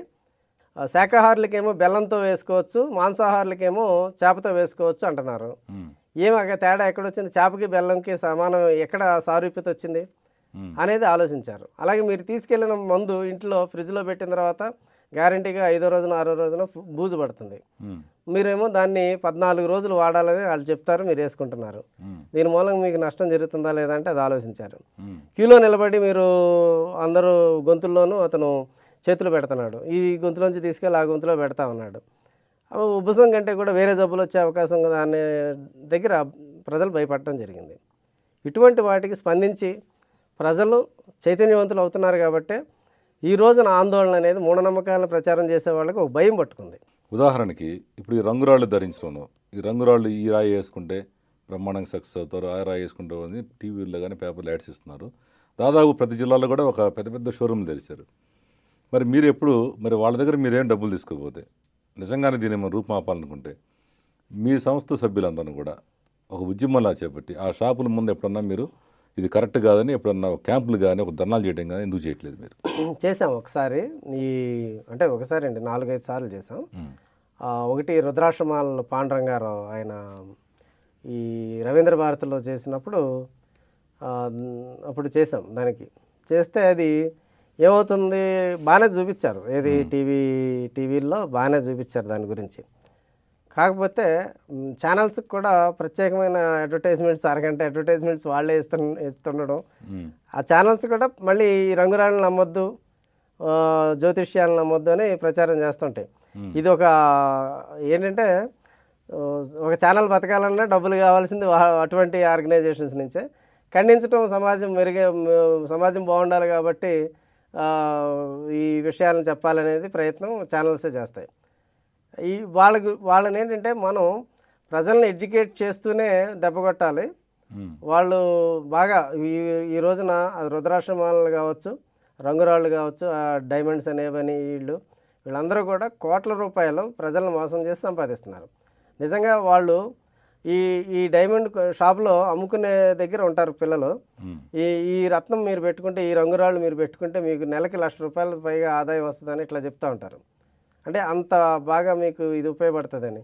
మరి నువ్వే కొనుక్కోవచ్చు కదరా, నీకు నెలకి 3,000 4,000 ఇస్తున్నాడు అంటున్నావు కదా, నువ్వే కొనుక్కుని వెళ్ళిపోవచ్చు కదా, ₹1,00,000 కాకపోతే నెలకి 20,000 వచ్చేది కొనుక్కో అని అంటే వాళ్ళు సార్ మా సార్ చూస్తే మమ్మల్ని తిడతారు సార్, మీరు అలా అనొద్దు సార్ అని చెప్పి. ఎందుకంటే లాజిక్ జనాలకి టోపీ పెట్టడానికే అక్కడ ఆ వ్యాపారం చేస్తున్నారనేది నిజంగా అది పెట్టుకున్న తర్వాత ఎవరికి ఏం కలిసి వచ్చేది ఉండదు. వాడు స్వయం కృషితో వాడు కష్టపడి వాడు సరైన ప్లానింగ్తో ముందుకెళ్తున్నప్పుడు జరిగే లాభమే కానీ ఈ రంగురాళ్ళు పెట్టుకుంటే పెళ్ళిళ్ళు అవ్వటం కానీ చదువులో నువ్వు ఇంజనీర్ అవ్వటమో ఐఐటి రావటమో ఇవన్నీ జరిగితే ఈ నంబర్స్ గురించి కూడా న్యూమరాలజీ పేరుతోటి ఈ మధ్యన కారు నంబర్లో ఆక్షన్ వేస్తున్నట్టే మరి అదే పద్ధతి అది నెంబర్ 9 వస్తే మంచిదని అనుకున్న వాడికి హాల్ టికెట్ నెంబర్ కూడా నాకు ఐఐటి హాల్ టికెట్ నెంబర్ కూడా నెంబర్ 9 వచ్చేట ఆక్షన్ ఏమంటే అది కూడా వేసుకుంటూ కూర్చుంటారు కదా. అంటే వ్యాపారం అనేది మూఢనమ్మకాలు జనాల్లో పెరిగే కొలది ఇటువంటి వ్యాపారాలు అన్ని రంగాల్లోకి వెళ్ళిపోతుంటాయి.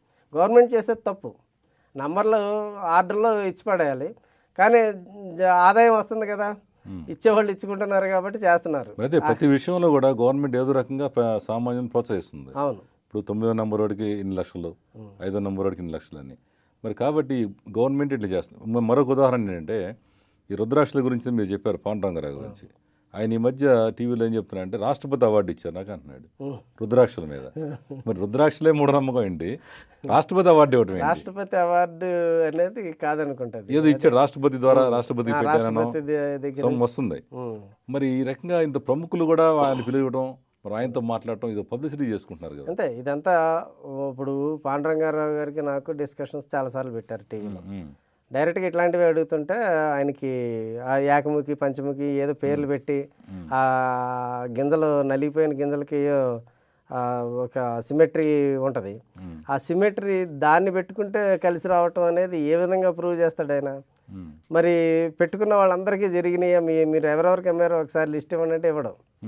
ఎందుకంటే అది మోసం అనేది ఆయనకి తెలుసు.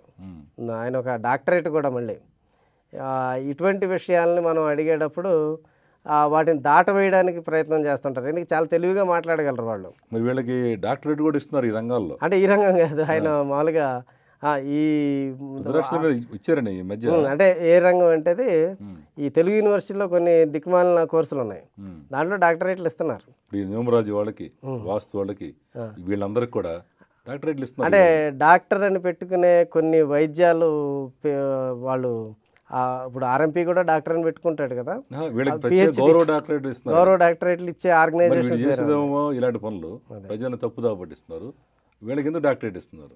ఇప్పుడు మీకు యూనివర్సిటీలో వాస్తు జ్యోతిష్యం కోర్సులుగా పెట్టడం అనేదే తప్పు. అది సైంటిఫిక్గా నిరూపించబడిన విషయాల్ని కోర్సులుగా పెట్టారు. ఎవరు?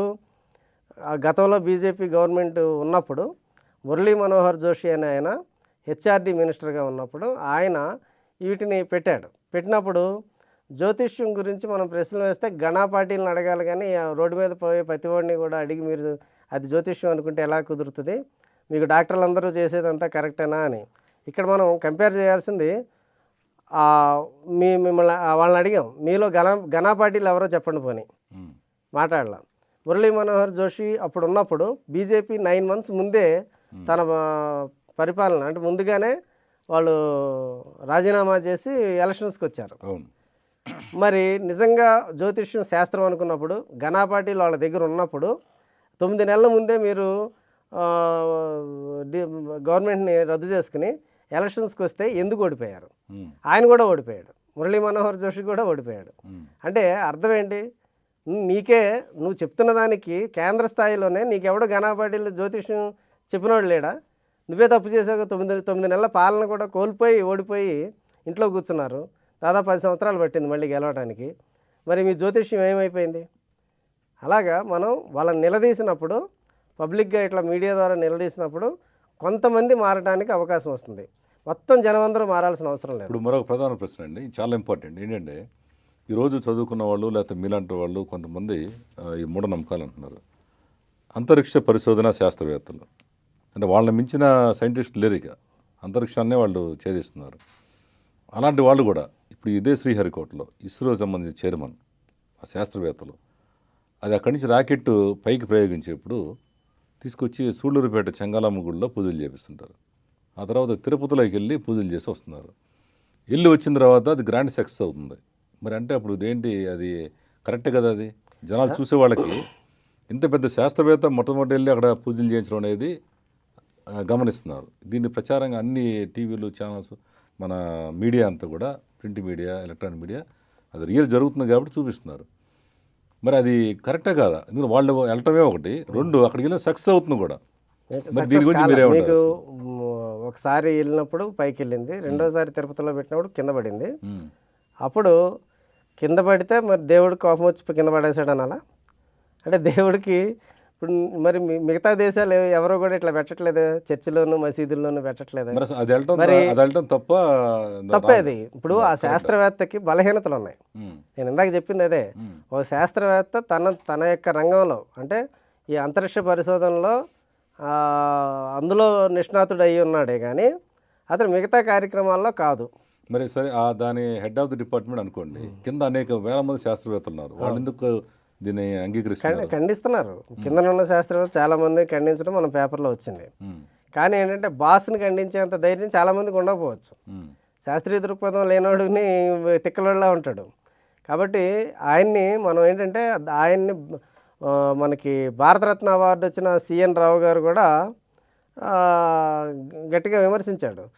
ఈ ఇప్పుడు ఆయన దాకా ఎందుకు, మనం వివేకానంద కూడా ఈ ముహూర్తాలు ఈ జాతకాలని నిందించినోడే. ఆకాశంలో నక్షత్రాలను చూసి మనం భవిష్యత్తును నిర్ణయించుకునేవాడంత దౌర్భాగ్యం ఈ భారతదేశాన్ని బట్టిన దౌర్భాగ్యం అన్నాడు ఆయన. అంటే ఆయన అన్నాడని కాబట్టి అని కాదు, పరిశోధన అనేది మనం చేస్తున్నాం. గ్రహాలకి వాళ్ళు చెప్పే గ్రహాలు నవగ్రహాలు అంటారు. ఆ నవగ్రహాల్లో సైన్స్లో చెప్పే నవగ్రహాలు ఇవి ఒకటే కదా అని అనుకుంటారు చాలామంది. సైన్స్లో చెప్పేది ఇప్పుడు నవగ్రహాలు లేవు, ప్లూటో లేదు. దాంట్లో సూర్యుడు చంద్రుడు గ్రహాల లిస్టులో ఉండదు. సూర్యుడు మనకి సూర్యుడి గ్రహం సెపరేట్, దాని చుట్టూ తిరుగుతున్న అంటే సౌర కుటుంబంలో తిరుగుతున్న గ్రహాల లెక్కే 8. ఈ చంద్రుడు అనేది ఉపగ్రహం. ఇంకొకటి రాహువు కేతువు కూడా ఈ జాతకాలు చెప్పేవాళ్ళు ఆస్ట్రాలజీలో చెప్తుంటారు. అసలు రాహువు కేతువు అనే గ్రహాలే లేవు, ఛాయాగ్రహాలు అంటారు.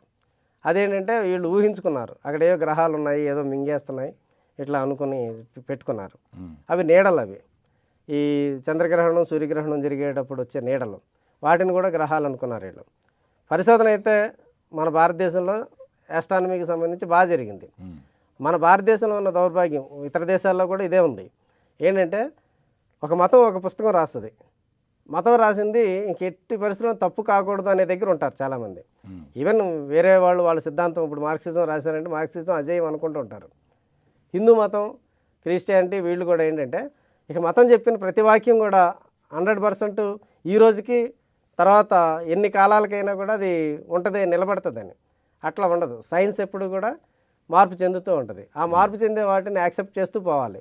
అట్లా యాక్సెప్ట్ చేయకుండా ఉన్న మతంలో ఉన్న పొరపాట్లు ఏంటంటే భూమి చుట్టూ సూర్యుడు తిరుగుతున్నాడు అనే దగ్గర నుంచి భూమి గుండ్రంగా ఉంది అని తేలే వరకు కూడా భూమి బలపరుపుగా ఉందనుకున్న వాళ్ళే మతాలు. అక్కడి నుంచి మారి వస్తున్న ఈ ఆస్ట్రానమీలో అనేక పరిశోధనలు భారతదేశంలో కూడా ఎక్సలెంట్గా జరిగినాయి. ఆ జరిగిన పరిశోధనల్ని అర్థం చేసుకోవటంలో మనకి ఈ డిఫరెన్స్ అంటే మతానికి దీనికి తేడా వస్తుంది ఏంటి అని ప్రజలు అనుకుంటారేమోనని వెంటనే వీళ్ళు కూడా ఈ ఆస్ట్రానమీకి ఈ మతం లింక్ చేయడం కోసం ఈ జ్యోతిష్యాన్ని లింక్ పెట్టేశారు. అంటే వాస్తవంగా మీరు చెప్పి ఇట్లా చెప్తున్నారు.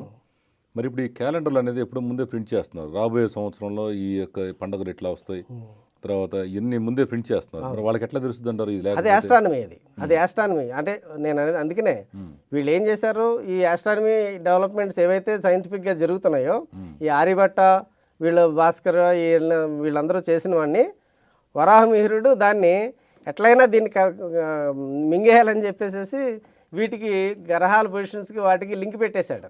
అదే జ్యోతిష్యం వచ్చింది.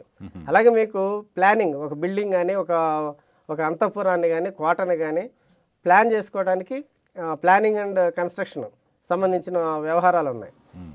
వీటికి అది ఆ టెక్నాలజీ బాగా డెవలప్ అవుతున్న టైంలో దానికి కూడా మళ్ళీ ఫలిత జ్యోస్యాన్ని మిక్స్ చేశారు. అంటే నువ్వు ఈశాన్యంలో మెట్లుంటే నీకు ఇది అవుతుంది అది అవుతుంది అని చెప్పేసి అసలు చక్కటి ప్లానింగ్ కన్స్ట్రక్షన్ గురించి భారతదేశంలో చాలా పరిశోధనలు జరిగితే వాటిని కూడా వీళ్ళు కబ్జా చేశారు.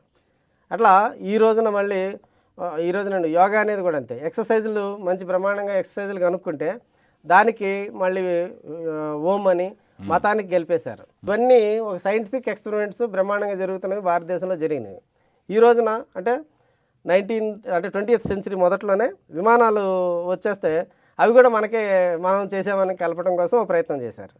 అంటే 13th సెంచరీ నుంచి 19th సెంచరీ వరకు జరిగిన పరిశోధనల్ని వాళ్ళు విమానాలు కనుక్కున్నది ఇది వెస్ట్రన్ కంట్రీస్ పేరు వస్తుందేమోనని, అది మన దాంట్లో ఎప్పుడో ఉన్నాయని చెప్పడం కోసం ఇక్కడ ఊహల్ని అంటే భ్రమల్ని అంటే విమానం గురించిన ఒక ఊహ అయితే ఏదైతే ఉన్నాయో మన పురాణాల్లో వాటికి లింక్ చేస్తూ మన దగ్గర ఎప్పుడో ఉన్నాయని చెప్పేసి 1930 నుంచి 1917 వరకు వీళ్ళు ఏం చేస్తారంటే పూణే లైబ్రరీలో ఉన్న ఈ విమానాలకు సంబంధించిన పుస్తకాలను చదివి వీళ్ళు వేదాల్లోనే ఉంది అని చెప్పడం కోసం శ్లోకాలు తయారు చేశారు, సంస్కృత శ్లోకం.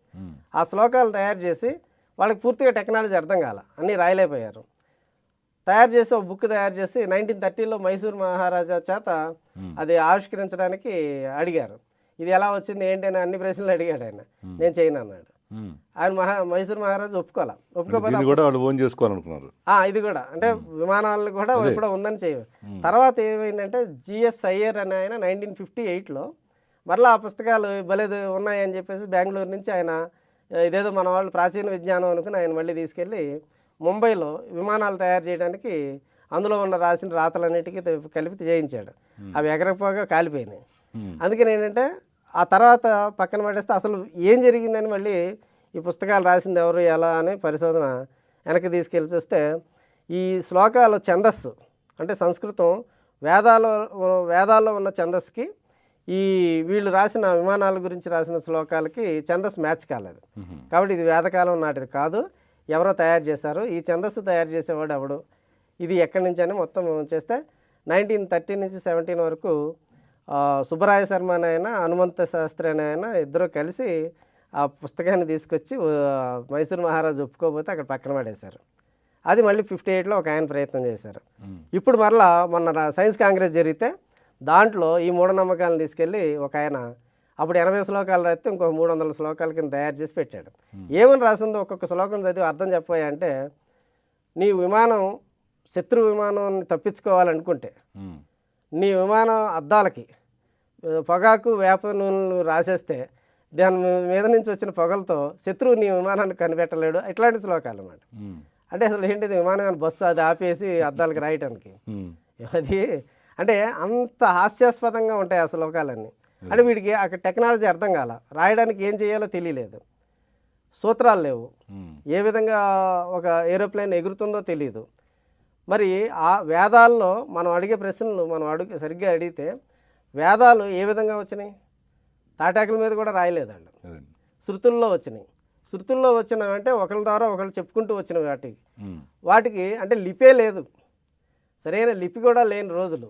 ఇక పేపరే తయారు చేసుకోలేదు, తాటాకుల మీద రాసుకున్న రోజులు. తాటాకుల మీద రాసుకున్న వాళ్ళు విమానాలు తయారు చేశారంటే ఎట్లా నమ్మాలి?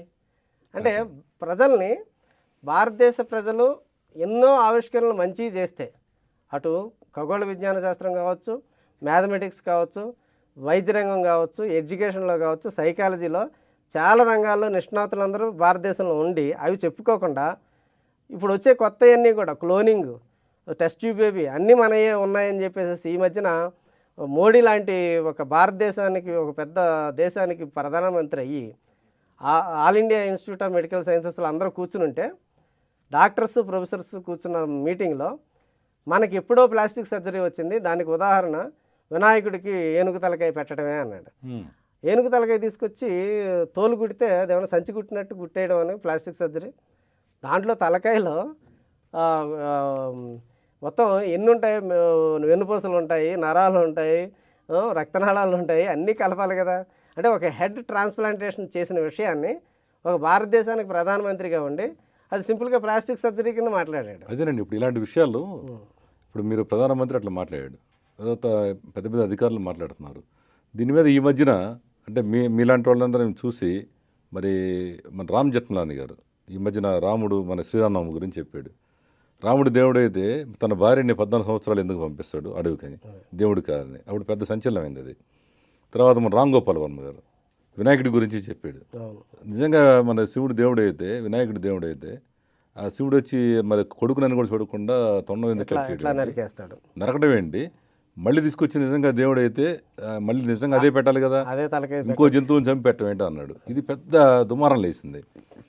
మరి ఈ రకంగా అయినా కూడా గణేష్ మహారాజ్కి జై అనే తిరుగుతున్నారు జనాలు. అదే అయితే మరి ఇలాంటి సందర్భాల్లో ప్రముఖులు ఇలాంటి మంది వాళ్ళ మైండ్లో ఉన్నట్టు తెలుస్తుంది. ఇప్పుడు మీలాంటి వాళ్ళు, మీ జన విజ్ఞాన వేదిక వీళ్ళందరినీ కలుపుకొని భారతదేశ వ్యాప్తంగా ఎవరెవరు ఉన్నారు అంటే పెద్ద మేధావులను అందరినీ కలుపుకొని రామ్ గోపాల్ వర్మ అయితే రామ్ జెఠ్మలాని ఇంకా అనేక మంది ఉంటారు. ఇట్లా మీతో ఏకీభవించేవాళ్ళు వీళ్ళందరినీ కూడగట్టి మీరు ఎందుకు పెద్ద సదస్సు పెట్టలేకపోతున్నారు? చైతన్యవంతులు అవుతారు కదా జనం. అదే మేము ఆ ప్రయత్నం జరుగుతూ ఉంది. ఎందుకంటే మీరు ఎంతసేపుడు మీరు ఇవన్నీ మరి చెప్తానే ఉన్నారు. ఆల్రెడీ మీరు 92 నుంచి చెప్తున్నారు. ఇప్పటికి ఏం లాభం చెప్పండి? ఇప్పుడు మన ప్రధానికి, మన దేశానికి హెడ్ అయినటువంటి అతను ఒక హెడ్ గురించి మాట్లాడాడు, ఏది మన ఈ తీసి ప్లాస్టిక్ సర్జరీ చేశారని. అంటే సో మీరందరూ ఎందుకని దీనికి తీవ్రంగా స్పందించట్లేదు? ఇంత ఘోరం జరుగుతుంది. రాబోయే తరాలకి ఇదే మూఢనమ్మకాలు వెళ్ళకూడదనే ఉద్దేశంతో కంటిన్యూ అవ్వకూడదని మీరు ప్రయత్నిస్తున్నారు. మరి ఈ రామ్ జెట్మలాని లేకపోతే రామ్ గోపాల్ వర్మ, మీరు లేకపోతే బ్రహ్మారెడ్డి గారు ఇట్లా మిగతా సోకాళ్ళు ఎవరైతే ఉన్నారో మీరందరూ ఒక ఐక్యమై ఒక పెద్ద సమావేశం పెట్టి భారతదేశ వ్యాప్తంగా ఎందుకని మీరు చేయలేకపోతున్నారు? అప్పుడు యాక్చువల్గా అవేర్నెస్ ప్రోగ్రామ్ జరుగుతున్న తీరు ఇప్పుడు మీడియాలో గతంలో మీకు దూరదర్శన్, ఈటీవీ మాత్రమే ఉన్నప్పుడు ఎప్పుడో సంవత్సరానికి ఒక 2 సార్లు ఈటీవీలో కనిపించడం జరిగింది మా ప్రోగ్రామ్స్. అట్లాంటిది ఈ రోజున ప్రతి ఛానల్లోనూ వారానికి ఒకటి అనేది వస్తున్నాయి. ఒక్కోసారి అయితే ఇంచుమించు వారానికి 3 రోజులు 4 రోజులు కూడా జరుగుతూ ఉన్నాయి.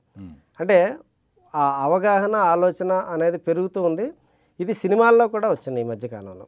అంటే అది హిందీ సినిమాల్లోనూ వచ్చింది మార్పు, తెలుగు సినిమాల్లో కూడా ధైర్యం, అంటే ఎంత ధైర్యం చేస్తే గోపాల గోపాల సినిమా తీయగలిగారు. అది తీయడానికి కూడా జన విజ్ఞాన వేదికతో డిస్కస్ చేసి ఆ సినిమాని ఎట్లా తీస్తే బాగుంటుంది ఏంటి అనేది కూడా అడిగి మరీ చేశారు. అంటే కొంతమంది డైరెక్టర్స్ అయితే వాళ్ళ సినిమాల్లో ఈ బిట్లు అక్కడక్కడక్కడ పెట్టడం, మూఢనమ్మకాలను వ్యతిరేకిస్తూ వాస్తు కావచ్చు, జ్యోతిష్యం మీద కొంత వెటకారంతో వాటిని ఖండించడం కోసం అవి పెట్టడం అనేది సాహసం చేస్తున్నారు. ఈ మధ్యకాలంలో అది పెరుగుతుంది. పీకే సినిమా అసలు చాలా అంటే రాంగ్ నెంబర్ అనే, అంటే ఈ దేవుడు అనేవాడు ఉంటే వీళ్ళందరూ చెప్పేది సరైన కనెక్షన్ కాదు, ఏదో సరైన కనెక్షన్ ఏంటో తెలుసుకుందాం అనే ఒక కాన్సెప్ట్తో, అంటే మొత్తానికి మూఢనమ్మకాలు ఇవన్నీ అని చెప్పడానికి ప్రయత్నం చేసి సూపర్ హిట్ అయిన సినిమా అదే. అంటే మీడియాలో కానీ, సినిమా రంగంలో కానీ, ఈ ఇతర రంగాల్లో అంటే సాంస్కృతిక కార్యక్రమాల్లోనూ చేంజ్ అనేది మొదలవుతుంది. ఒకసారి మనిషికి మైండ్లో ప్రశ్న పడిన తర్వాత అతను తప్పించుకోలేడు. ప్రశ్న రానంత వరకే అతను ఇవన్నీ నమ్ముతుంటాడు. ఒకసారి ప్రశ్న పడిన తర్వాత వదలదు అది. ఎందుకంటే మనిషికి సహజంగా 2 ఏళ్ల వయసు నుంచి మాటలు వచ్చిన దగ్గర నుంచి ఆ పిల్లలు 1.5 సంవత్సరం నుంచే మనకి అడగటం మొదలు పెడతారు. ఇదేంటి వాళ్ళ అమ్మనో డాడీనో లేకపోతే ఎవరు ఇంటికి వచ్చిన వాళ్ళందరినీ ప్రతి వస్తువుని ఏంటి ఏంటి ఏంటి అని అడగటం అనేది ఉంటుంది. అది స్వతహాగా ఉన్నదే. ఆ దానిని ఈ మూఢనమ్మకాల పేరుతో, ఈ గుళ్ళు గోపురాలు మసీదులు చర్చిలు పేరుతోటి మనం మంచిని అంటే నైతిక విలువలు పెంపొందించాల్సింది పోయి వాళ్ళల్లో భయాన్ని, అసలు ఏమీ అడగకూడని ప్రశ్నలు అడుగుతున్నామని భయపెట్టి చిన్నపిల్లల్ని అడగకుండా చేయటం అనేది వాళ్ళ పిల్లల్ని వాళ్ళే నాశనం చేసుకుంటున్నారు.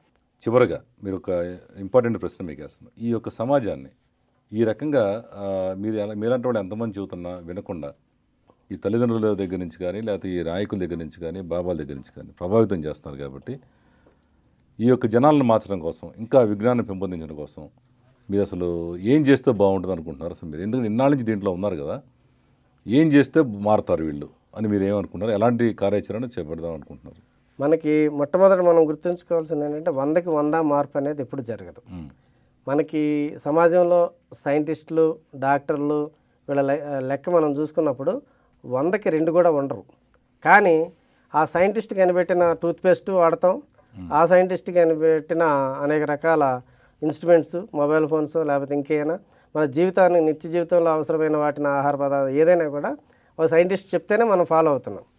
అది కాకుండా మనం మూర్ఖత్వంగా చేయాలనుకునేవి ఇక కొన్ని ఉంటాయి. కానీ ఆ మార్పు తీసుకొచ్చే వాళ్ళు 100కి 2 దొరికితే చాలు మాకు. అంటే సమాజంలో 98 మంది నమ్మేవాళ్ళు ఉన్నా 2 సరైన వాళ్ళు దొరికితే ఈ సమాజాన్ని మార్చడానికి లీడర్స్ వాళ్ళు సరిపోతారు. కాబట్టి ఆ ప్రయత్నంలో భాగంగానే స్కూల్స్కి వెళ్ళి మనం చిన్నప్పటి నుంచే వాళ్ళకి సైంటిఫిక్ కాన్సెప్ట్స్, అసలు సైన్స్ బాగా అర్థమయ్యే విధంగా వాళ్ళు ఏ విధంగా ప్రశ్నలు వేయాలి, ఏ విధంగా విషయాలను తెలుసుకోవాలి అనేది చెప్తుంటాం. దాంతోపాటు మ్యాజిక్ అనేది నేర్పుతాం. ఈ మ్యాజిక్ నేర్పడంతో ఏమవుతుందంటే పిల్లలకి చాలా ఇంట్రెస్ట్ పెరుగుతుంది. ఓహో ఇట్లా చేస్తే మనకి చాలా విషయాలు చేయొచ్చు అనేవి కొన్ని వందల మ్యాజిక్లు వాళ్ళకి నేర్పడంతో వాళ్ళకి సైన్స్ మీద ఇంట్రెస్ట్ క్రియేట్ అవుతుంది. సైన్స్ అనేది లేకుండా ఏ ఇష్యూ లేదు. ఈ రోజున ఆర్ట్స్ అండ్ సైన్స్ అనే పేరుతో చెప్తున్నారే కానీ ఆర్ట్స్ కూడా ఈ రోజున సైన్స్ అనేది వచ్చేసింది. ఒక సంగీతం కూడా ఒక సైంటిఫిక్గానే దానికి సూత్రాలు ఉన్నాయనేది వచ్చింది. మీకు పొలిటికల్ సైన్స్ అని పెట్టుకున్నాం. ఇంతకుముందు ఆర్ట్స్ అని చెప్పేవాళ్ళం. అన్నిటికీ సైన్స్, సైకాలజీ కూడా ఒక సైన్స్. అలాగే సైన్స్ అంటే కేవలం పిపెట్టు, బ్యూరెట్టు, ల్యాబ్ అనేది కాదు. ప్రశ్న వేయబడింది ఏదైనా కూడా సైన్స్ అనేది. ఆ కాన్సెప్ట్స్ని మనం ప్రజల్లోకి, చిన్నపిల్లల్లోకి ప్రధానంగా తీసుకెళ్తే వాళ్ళే మనకి ఈ రోజున ఉపయోగపడతారు. Thank you very much TV Rao garu. మీ జన విజ్ఞాన వేదిక ద్వారా ఈ ఇంకా రాబోయే రోజుల్లో ఈ చిన్నపిల్లలకు చైతన్యం చేయడం కానీ ఇంకా అనేక రకాలుగా ఈ ప్రజలు ఇంకా చైతన్యవంతులు అవ్వాలని, జన విజ్ఞాన వేదిక ఇంకా స్ట్రాంగ్ అవ్వాలని కోరుకుంటూ ఈ హార్ట్ సిటీ కార్యక్రమానికి మీరు ఇచ్చేసినందుకు ప్రత్యేకంగా ధన్యవాదాలు. ఇది ఈరోజు హార్ట్ సిటీ కార్యక్రమం. తిరిగి వచ్చే వారం మరొక విశిష్ట వ్యక్తితో కలుద్దాం.